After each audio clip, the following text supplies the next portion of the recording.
Good morning children.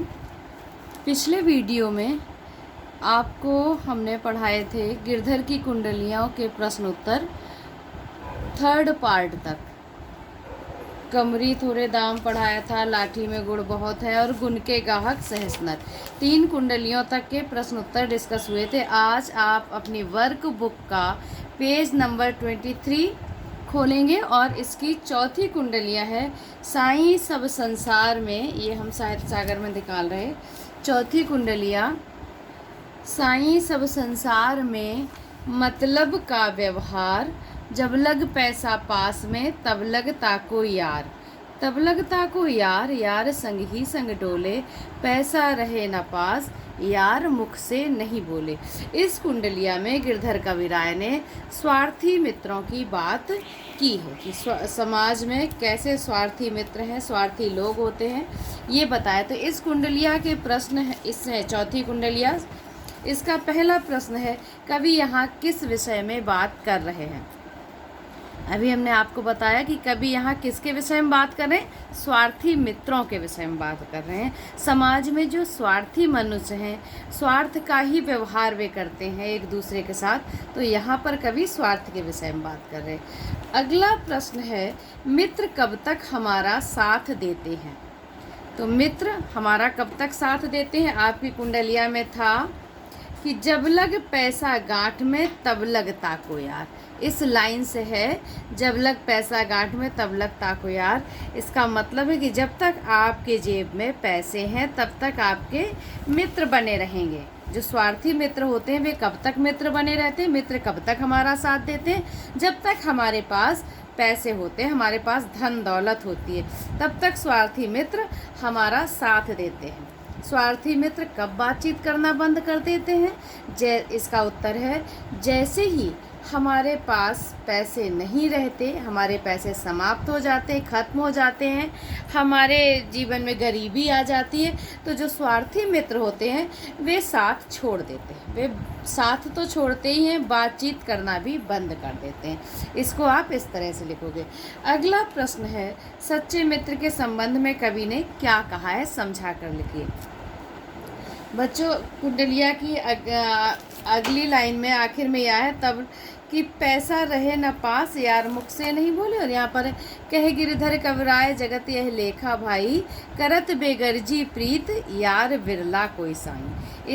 इन दोनों लाइनों में बताया कि गिरधर कविराय कहते हैं कि उन्होंने संसार में देखा है कि कोई बिना स्वार्थ के, बिना मतलब के मित्रता करता है, प्रीत करता है। ऐसा कोई एकाध जो स्वार्थी मित्र नहीं होता, ऐसा मित्र बहुत कम होता है। तो सच्चा मित्र कैसा होता है, जो अपने मित्र के साथ स्वार्थ का व्यवहार नहीं करता। यहाँ सच्चे मित्र के संबंध में कवि ने क्या कहा, सच्चे मित्र बहुत कम, कोई विरला ही, हजारों में एक ही होते हैं जो अपने मित्र से सच्चा व्यवहार करते हैं, सच्ची दोस्ती करते हैं, उनके हमेशा मुसीबत में काम आते हैं, उनके साथ स्वार्थ का नहीं बल्कि दोस्ती का व्यवहार करते हैं। ये है।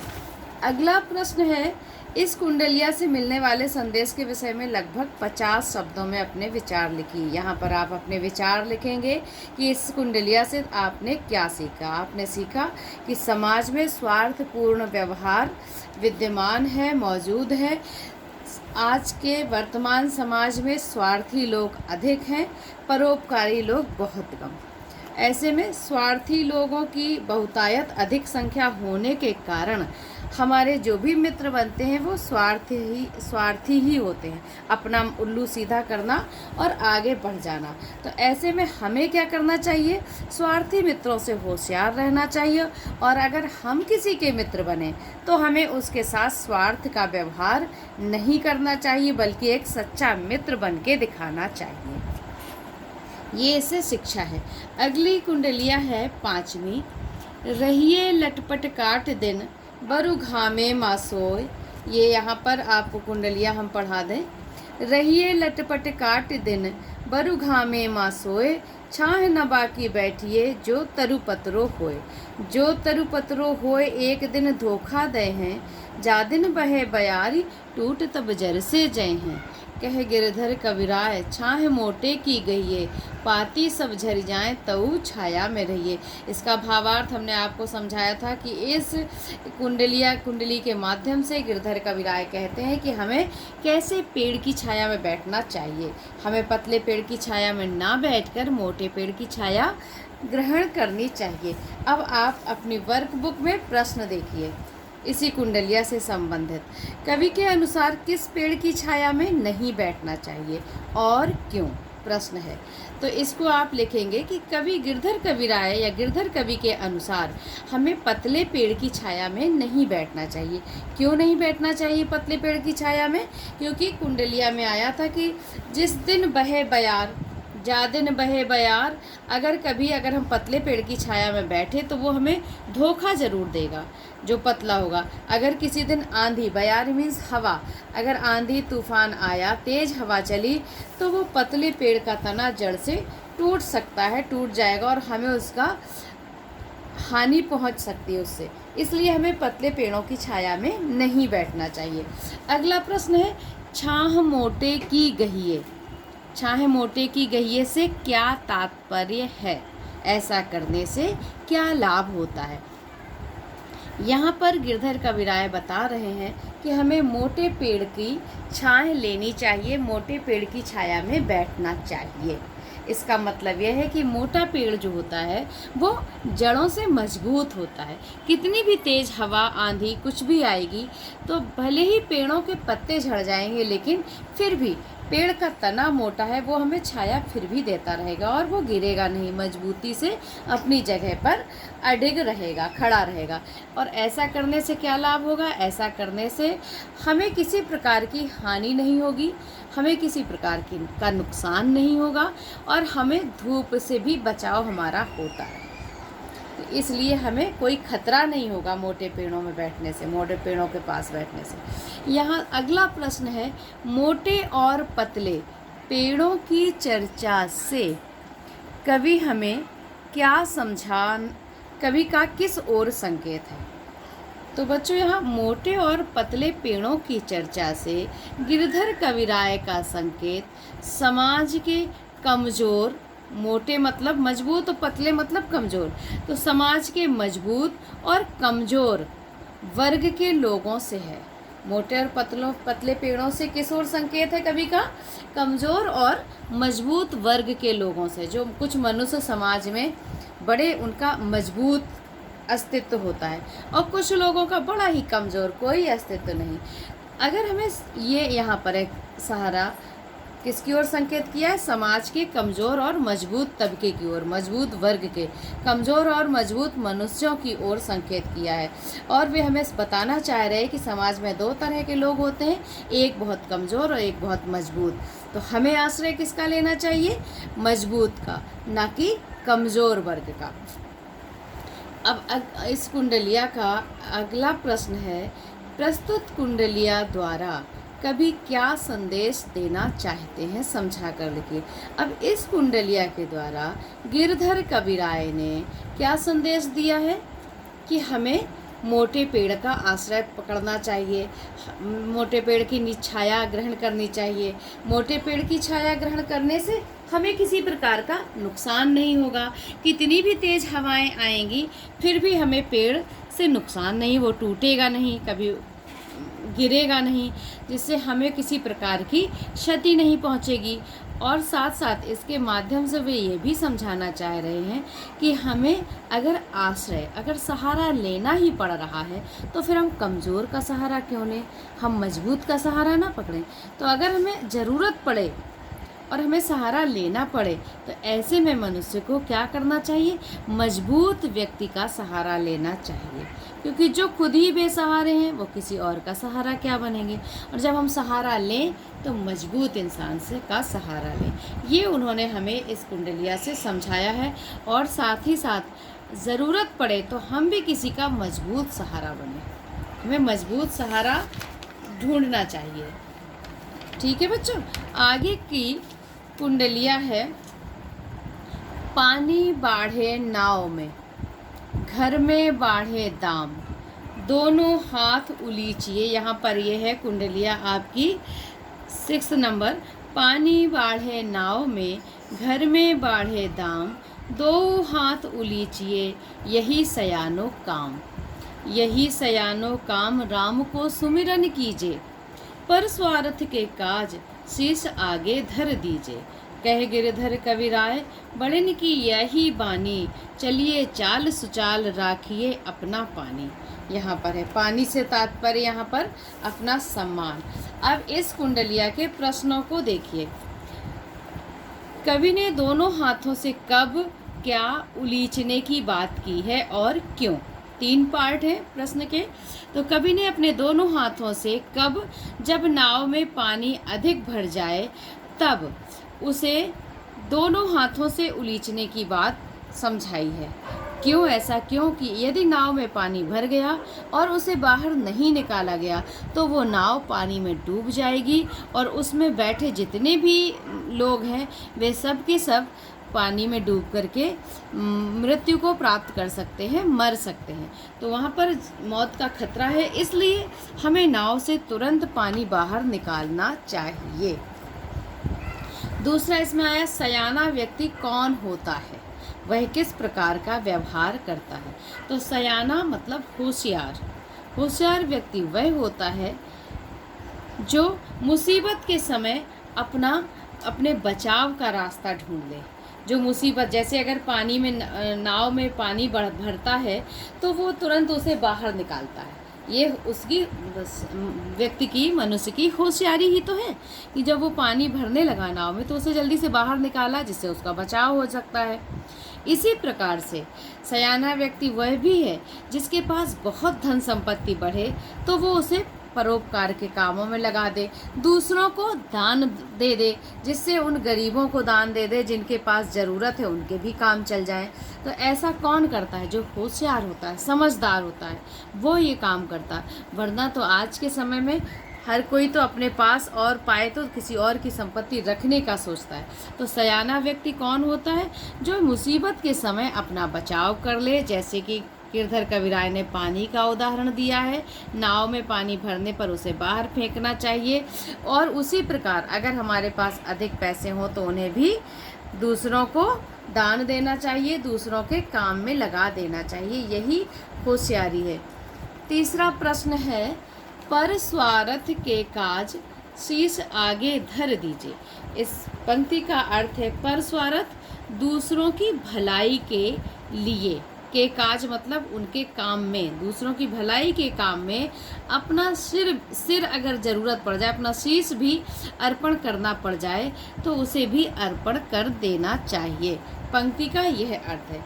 इसका तात्पर्य यह हुआ कि अगर हमें आवश्यकता पड़ती है, अगर आपको ज़रूरत दिख रही है कि समाज में हमारे बलिदान की, सैनिक बेचारे पर स्वार्थ के काज ही तो शीश आगे धर रहे हैं।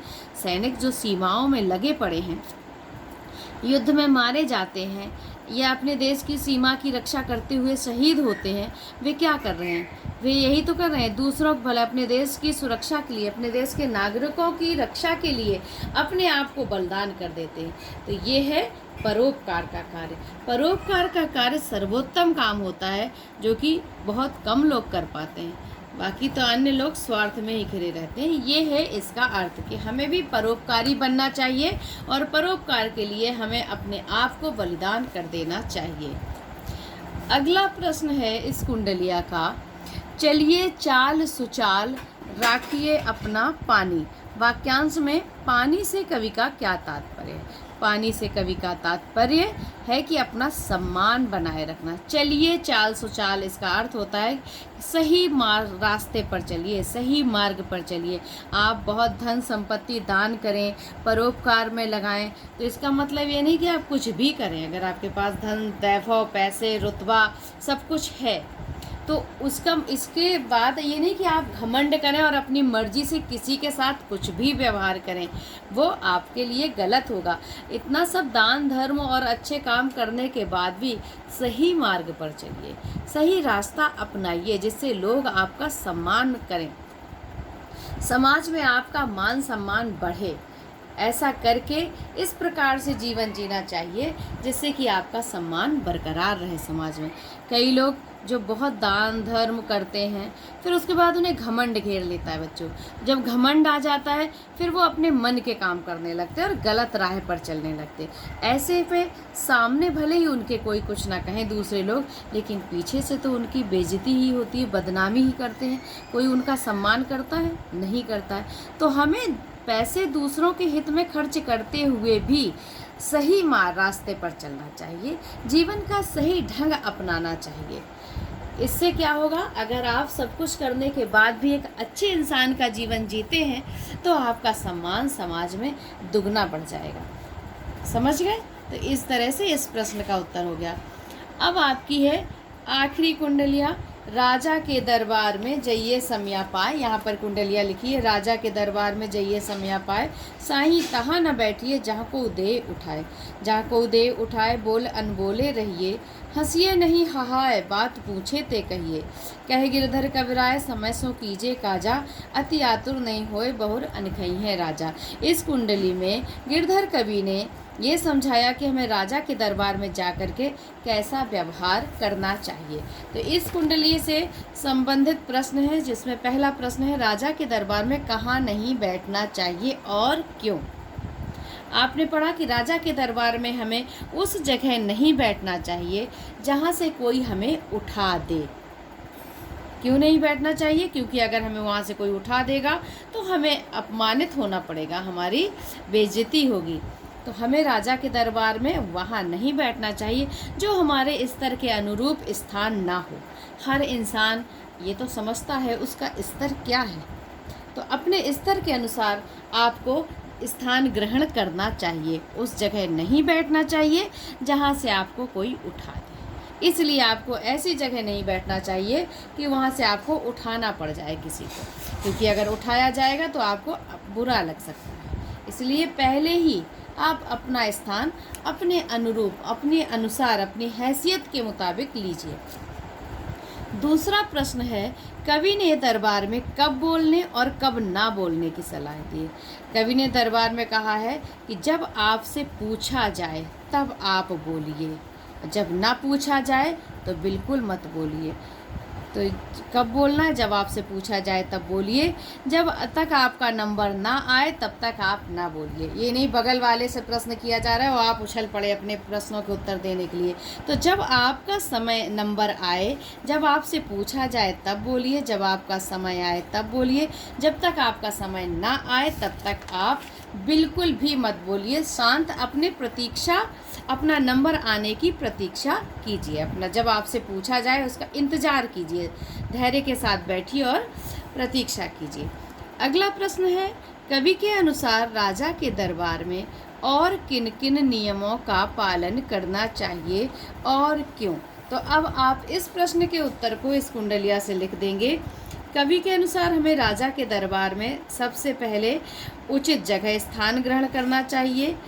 फिर उसके बाद है हमें अपने नंबर पर ही बोलना चाहिए, बिना पूछे नहीं बोलना चाहिए। देखिए यहाँ पर सब दिया गया है, बिना पूछे नहीं बोलना चाहिए, ज़ोर ज़ोर से नहीं हंसना चाहिए, और जब हमसे बात कोई पूछी जाए तभी बताना चाहिए। जब हमारा समय हो तभी हमें काम करना चाहिए, तभी हमें बोलना चाहिए, और हमें बहुत उतावला, बहुत जल्दबाजी नहीं दिखानी चाहिए, अन्यथा वरना राजा नाराज हो सकते हैं। ये सब बातें आपको इस प्रश्न के गा नंबर के आंसर में लिखनी है। फिर है इस कुंडलिया से आपने क्या शिक्षा ली। ये आखिरी प्रश्न है आपका इस चैप्टर का, इसमें कि आपने इससे क्या शिक्षा ली। इस कुंडलिया से आपने सीखा कि हमें राजा के दरबार में किन नियमों का पालन करना चाहिए, कौन कौन से नियमों का पालन करना चाहिए, और हमने ये सीखा कि राजा के दरबार में जाकर के हमें किस प्रकार व्यवहार करना चाहिए। हमें धैर्य रखना चाहिए, अपने नंबर पर बात करनी चाहिए, और हमें उतावलापन नहीं होना चाहिए, हमें ज़ोर ज़ोर से हंसना नहीं चाहिए। ये सारी चीज़ें हमें इस कुंडलिया से सीखने को मिली। इस तरह से आज हमने आपको दूसरी कविता गिरधर की कुंडलियाँ के प्रश्न उत्तर डिस्कस कर दिए हैं। बच्चे बहुत कम काम कर रहे हैं। साहित्य सागर के दोनों चैप्टरों के प्रश्न उत्तर हम डिस्कस कर चुके हैं। एक एक प्रश्न इस सबको आप लोग अपनी वर्कबुक में पूरा कर लें, और साहित्य सागर के प्रश्न भी आप लिखिए। जो ना आए वो आप हमसे पूछिए, ना कोई पूछ रहा है, ना कोई लग रहा काम भी नहीं कर रहे हैं। आप लोग काम कीजिए, वरना फिर हमें दूसरी तरीके से आपसे बात करनी पड़ेगी। ठीक है, अगले वीडियो में हम आपको हॉलीडे होमवर्क भी देंगे और समझाएंगे। ठीक है, तो आज के लिए इतना ही। Thank you.